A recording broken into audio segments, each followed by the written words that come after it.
Yo estuve 2 meses en coma y 3 meses en la UCI. Sí. Mi coma fue un viaje, mi coma fue una expedición, fue una maravilla de viaje. Y en esa expedición ocurrieron cosas que eran vivencias, ocurrieron cosas que recuerdo me ponían la carne de gallina, ¿no? Me erizaban la piel, yo sentía que eran vivencias, que lo estaba viviendo de verdad. Cuando yo estoy mirando esa belleza del lugar, ese sitio maravilloso, estoy a la vez percibo, no era un sueño, era otra cosa, estoy percibiendo una sensación, una gran presencia de gente. Yo creo que hay miles de almas allí. Esta entrevista fue realizada por mi compañero Alejandro Agudo y me pareció bastante espectacular y por eso pues he decidido compartirla con vosotros. Si os gusta, pues quisiera animaros a que os suscribáis a su canal, que aunque todavía es pequeñito, la verdad que tiene contenidos realmente interesantes. Un abrazo a todos y disfrutad de la entrevista. Yo tuve el ictus el 18 de mayo del 2019 y fue justamente 9 días después de haberme casado. Nos habíamos casado, estábamos tan felices, tan contentos, yo estaba súper tranquilo. Recuerdo que tuve una reunión por la mañana con los compañeros de Lobo Marley y a partir de ahí me fui a una comida a casa de unos amigos con mucha tranquilidad. Mi mujer, Mónica, mi hijo Darío y yo estábamos ahí tranquilos cuando de repente y de pronto empecé a hablar arrastrando, a hablar como si estuviera borracho. Yo no sabía por qué, pero hablaba de una manera bastante extraña. Y poco a poco empezaron a darse todos los síntomas típicos del ictus. Por ejemplo, esta mano que todavía está con pérdida de fuerza total, la parte izquierda de mi cuerpo, esta perdió fuerza, mi niño me había dado un regaliz, se me cayó al suelo, y a partir de ahí vino todo un proceso muy triste, más que desagradable, triste, porque yo era consciente de todo, veía que la muerte se había plantado delante de mi cara, allí delante de mi familia, de mis amigos, y que no me iba a dejar escapar. Se me vino a la mente Alfredo Pérez Rubalcaba, persona a la que yo ciertamente admiraba y persona que 10 días antes había fallecido por un ictus. Se me vino a la cabeza, recuerdo que a él no le perdonó. Y yo me preparé para morir, realmente. Notaba como la vida se me iba entre los dedos, como arena de playa, ¿no? Se me iba. Y realmente muy, muy triste, muy triste. Perdí la conciencia, aunque me dice Mónica que yo llegué despierto y atendiendo y tal. Lo que pasa que yo recuerdo que debí entrar en coma en no sé qué momento y recuerdo cuando vuelvo que yo no sé por qué estoy en coma y por qué estoy en el hospital. Y entonces Mónica me recuerda, Luismi, ¿te acuerdas que te dio un ictus en casa de Fernando? Entonces ahí dije, ay sí, o sea, ha sido por eso, ¿no? Pero yo realmente no sabía. Ya estaban avisados, ya aplicaron el código ictus y además fui a un hospital de referencia a nivel europeo en materia de ictus. O sea, vino todo muy bien trazado para mí. Alguien quiso que yo tuviera una segunda oportunidad y por eso estoy rehabilitándome para agradecer esa enorme sensación de volver a vivir cuando has estado prácticamente en el otro lado. Me indujeron un coma que duró 2 meses. Fue un coma muy intenso porque además hay que decir que la gente puede pensar que el despertar de un coma es como lo vemos en las películas. De repente alguien se despierta, abre los ojos y ya está aquí. Pues no. Yo tardé 15 días solo en despertar, tardé 15 días, pero es que además los médicos dejaban claro que yo podía volver vegetal o podía quedar en un coma de vigilia, que es algo terrible, y es que la persona abre los ojos, pero no conecta con la realidad, no conecta con este momento, y se queda en vigilia, se queda en coma, pero con los ojos abiertos. En mi caso eso no pasó, yo volví todo yo, volví además con la ironía que más o menos me caracteriza, porque yo recuerdo que, claro, al volver me encontré con mi mujer a mi ladito y yo llevaba una traqueotomía preciosa aquí. Este agujerito que me ha quedado es una medalla para mí, ¿no? La medalla de esta guerra. Y la traqueotomía no me dejaba hablar bien. Mis cuerdas vocales se veían afectadas, era complicado. Entonces Mónica compró una pizarrita y un rotulador y me la pasaba y yo le escribía cosas. Y la dije, todo es surrealista, está escrito por mí, todo es surrealista. Y ella dijo, mira, ha vuelto Luismi. Sí, yo estuve 2 meses en coma y 3 meses en la UCI, sí. Es verdad que en materia de ictus tampoco es tan normal que una persona esté tanto tiempo. Quizá 2 semanas, 3 semanas a lo sumo, pero 3 meses. Mi ictus fue, como me dijo Manuel, el gran especialista allí en la UCI, me dijo, Luismi, tu coma ha sido devastador y veo que tu recuperación está siendo especial. No sé a qué achacarlo, pero qué alegría. Ya ves, Manuel, ya ves que efectivamente aquí estoy. Mi coma fue un viaje, mi coma fue una expedición, fue una maravilla de viaje. Y en esa expedición ocurrieron cosas que eran vivencias, ocurrieron cosas que recuerdo me ponían la carne de gallina, ¿no? Me erizaban la piel. Yo sentía que eran vivencias, que lo estaba viviendo de verdad, por reacciones que yo tenía en mi propio ser. Bebía agua, por ejemplo, y me saciaba la sed de verdad, ¿no? Y luego tenía sueños, que evidentemente los identificaba con los sueños que yo había tenido siempre. Esa cuestión onírica que cuando te levantas por la mañana dices, qué maravilla lo que he visto o lo que he vivido, ¿no? Esos los tuve en mi coma, siendo protagonista central de ellos y teniendo todos ellos unas características muy especiales. Para mí hay ese doble juego. Sensaciones, sentir, ponerme triste o rabioso o furioso.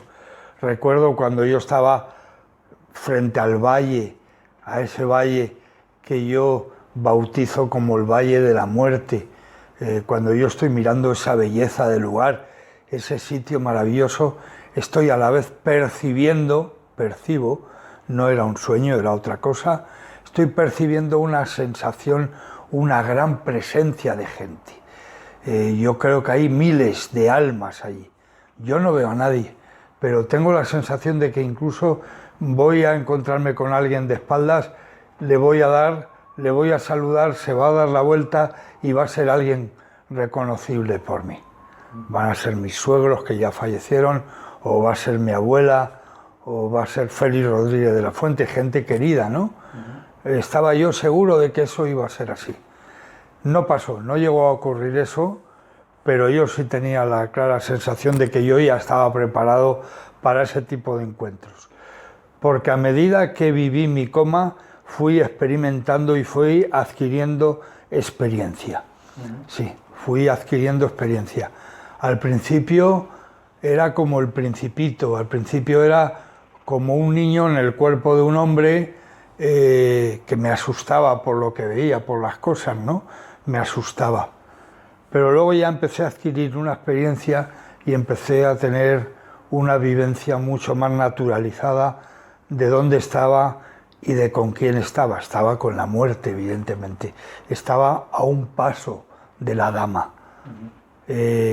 Dama seductora, dama preciosa, que sirva esta charla para que usted, que está ahora despidiendo a un familiar en un proceso comatoso, no tenga miedo, no se agobie, no se preocupe.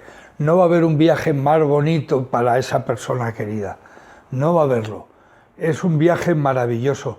nadie va a atraparle, va a ser él el que va a decidir si sigue o no sigue a la muerte y por tanto si vuelve o no vuelve. Pero puedo asegurar que es una experiencia realmente prodigiosa, maravillosa. Yo no he tenido otra igual en mi vida. Yo me sentía lúcido a tope, diría que sin hablar inglés fluido, yo casi seguro que llegué a hablarlo ahí, porque yo me sentía muy lúcido, identificaba todo lo que vi y es más, puedo decir que con unas ciertas dotes novedosas para mí de superhéroe, ¿no? Esto es típico en las personas que hemos estado en el coma.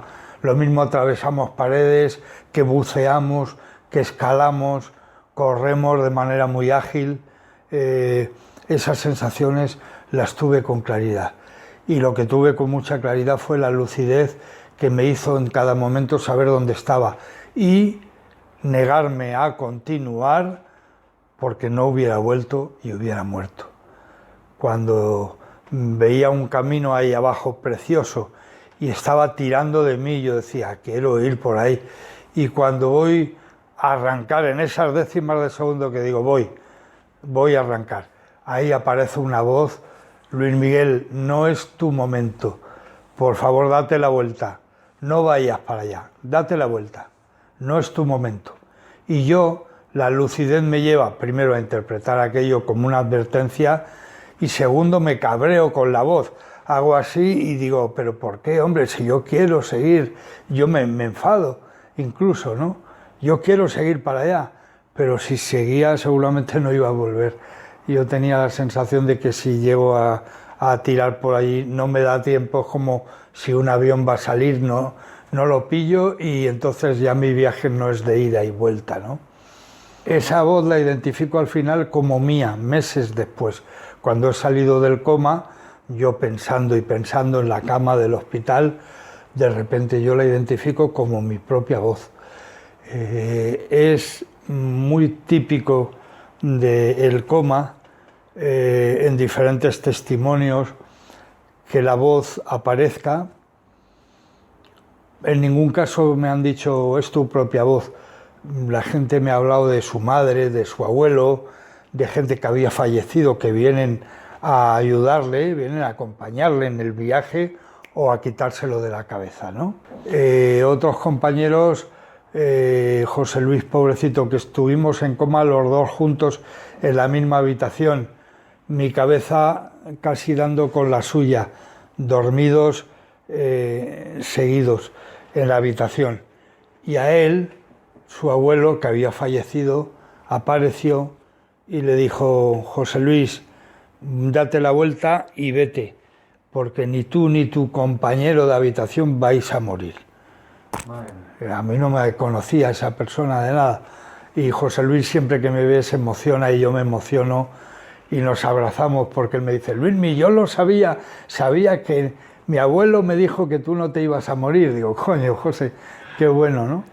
La vida es muy bonita, es realmente espectacular. Todo esto que os estoy contando yo lo considero una bendición.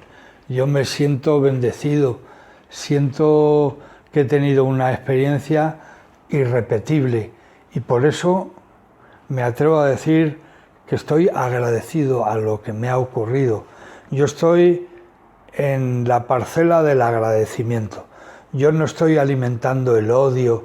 ¿Por qué? ¿Por qué a mí?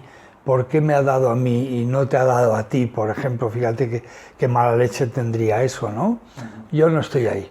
Yo estoy en el agradecimiento. Agradezco la experiencia especial, tan completa, tan plena, tan extrasensorial que me ha dado el ictus.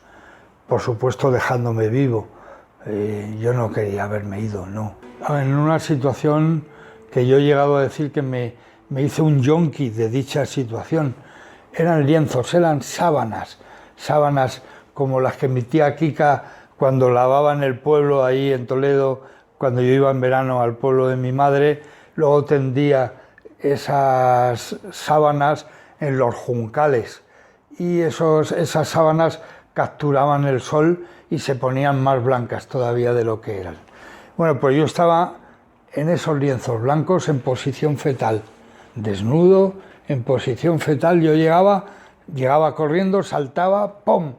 Y sin pedir permiso a nadie, yo me tumbaba en posición fetal y automáticamente, cuando estaba tan a gustito también, venía y me cubría una especie de manta, una manta muy poderosa, una manta de amor, una manta de cariño, no lo puedo explicar de otra forma, una manta mullida, pero a la vez muy fuerte, como si fuera de acero, que me protegía, ¿no? Me tapaba. Y yo digo que es de amor y de cariño porque no sé identificarla de otra manera, pero claro, un cariño celestial, no un cariño terrenal. La manta de amor que yo digo y la paz del ambiente, sin duda han sido dos de los elementos que yo creo que han tirado de mí, o sobre todo que no me han dejado marchar. O sea, yo seguramente no he muerto por la cantidad de gente que estaba pendiente de mí. Es que además he tenido la oportunidad de verlo y de sentirlo a mi vuelta, ¿no? Cómo había cientos de personas en todo el planeta, en diferentes continentes, además, amigos, gente de todo tipo y condición, que no me dejaron marchar. Me sostuvieron, me sujetaron. Por supuesto, el amor de Mónica también, está claro. Ese amor seguramente era esa manta que yo digo. Quieto, Luismi, no te muevas de aquí, tranquilo, relájate. Quiero recordar que la sustancia que me dieron, el famoso Propol, el opio, estaba presente, claro, pero yo sé identificar lo que es estar bajo la influencia del opio, de lo que es tener una sensación especial fruto de una vivencia como esta que yo he tenido. O sea, quiero decir que no es la cosa de vaya colocón que llevabas y tal, no. Hemos viajado mucho, yo he viajado muchísimo, he hecho mi vida entera en reuniones, dormir, cenar, comer con etnias de todo el planeta. Etnias que evidentemente utilizan las drogas como los Homo sapiens han hecho desde los albores de la civilización para adquirir dimensiones especiales. Y yo eso lo tenía muy claro. El opio, vale, estaba ahí, me han dado opio, vale, pero lógicamente todo esto que os estoy contando ha tenido vida propia, ha venido per se. Y sí es verdad que han actuado de maravilla los anestesistas. Me han tendido una alfombra por la que yo he caminado, una alfombra mullida, por la que he caminado, mientras que si hubieran sido más conservadores y me hubieran dado menos sustancias o otras diferentes y distintas, yo me hubiera agobiado mucho más. Sí. Los médicos, yo no se lo pude decir a todos, pero aproveché a los neurólogos, les dije, he tenido un coma maravilloso, joder, Luismi, qué bueno y tal. Se sentaron conmigo, estuvimos hablando. Ellos son los primeros que reconocen que cuando un ser humano se va, la ciencia no tiene todos los resortes para dar con una explicación científica o lógica, no. La ciencia convencional no. Ya lo decía el doctor Marañón, hay cosas que la ciencia no podrá nunca resolver, pero para eso hay otros apartados del ser humano, ¿no? Reaccionaron muy bien y yo incluso les tenté y les dije, oye, estas cosas a vuestra profesión la hacen más apasionante. Cuando alguien que ha estado del otro lado vuelve y además de agradeceroslo os explica lo que ha visto y tal, es muy bonito, ¿no? Entonces sí, los médicos yo creo que han cambiado ya mucho de como antaño eran. Yo creo que hoy hay un montón de profesionales que quizá lo que tienen es que quitarse complejos para hablar con naturalidad de todas estas cosas. Cómo una persona que trabaja en una UBI o en una UCI y que dirige a todo un equipo, cómo va a menospreciar este tipo de testimonios. No, estos testimonios son muy, muy importantes. ¿Sabes por qué? Porque son humanos, porque humanizan la historia. Yo lo que tenía claro es que esta experiencia no podía guardármela, esta experiencia no se podía perder. Yo tenía que transmitir este mensaje. Nadie vino y me lo dijo, pero yo sentí que yo tenía ese deber. Y entonces me puse a rememorar con grandes amigos allí en la habitación sentados con mucha emoción. Algunos lloraron de emoción, se les saltaron las lágrimas cuando yo se lo contaba, muy emocionados. La gente vive y vivimos capados, vivimos sin poner a prueba todo nuestro potencial. Siempre hay un porqué para ir frenando, para ir con la marcha metida. Entonces, tengo la sensación de que cualquier historia que tenga que ver con una liberación a nivel puro y auténtico, emociona. Y soy un agnóstico practicante militante. Y por tanto, hostia, si Luis me dice esto, ¿qué habrá pasado, ¿no? Entonces la gente muy atenta a mí, ¿no? Yo soy practicante, agnóstico practicante, porque no soy ateo, no soy alguien que niega la mayor y ahí se queda, no. Yo estoy en la búsqueda continua, en la búsqueda permanente, ¿no? Yo me percibo más espiritual. Yo siempre he sido muy espiritual. Parece que no, pero la defensa de la naturaleza, la defensa de los animales, como la que yo he llevado a cabo toda mi vida, con tantas amenazas de muerte como tenemos, los cazadores ahora con el lobo, con el tema del lobo la que tengo encima. Claro, las personas que tenemos una vocación tan clara por amor al arte, tenemos un sentido espiritual de la vida, claro, no cabe duda, claro que lo tenemos. Y además te digo más, el tema espiritual no es solo un tema humano. El elefante que mató el emérito dejó un espíritu por ahí pululando. Ese macho de Loxodonta africana no muere en el momento de un tiro y ahí se acaba todo, que va. Esa es la esencia de la sabana, es el espíritu de la sabana.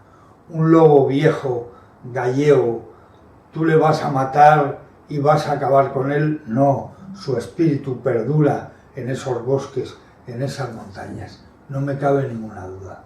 Lo que pasa que, por desgracia, en una sociedad como la nuestra, tan facilona, dices esto e inmediatamente te llevan al tema religioso. No, Luis, entonces tú vete a misa, o que no, coño, que no hablo de eso, que estoy hablando de otra cosa, ¿no? Yo qué sé, yo estoy encantado con mi vida, ¿no? Pero seguramente si mi vida no me satisfaciera ahora mismo y yo supiera, jesuitas ya no hay, pero yo supiera que hay una posibilidad de acceder a territorios de la mente y de la reflexión budistas o árabes, o me da lo mismo, o sea, empiezo a entender la deidad mucho más que antes. Y no he visto ni a Dios ni a la Virgen en esta experiencia. No he visto a ninguno de los dos, no he visto a nadie.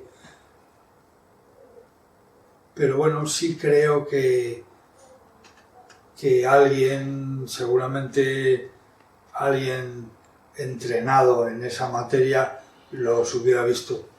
Yo a lo mejor es que no les he sabido identificar, a lo mejor no les he identificado. Ese atardecer en el valle, un atardecer rojo, de fulgor, parecía fuego, el sol se estaba poniendo por aquí, iluminaba todo el valle, lo mismo era Dios, ¿me entiendes? Yo qué sé, lo mismo era la deidad, era Él, yo qué sé.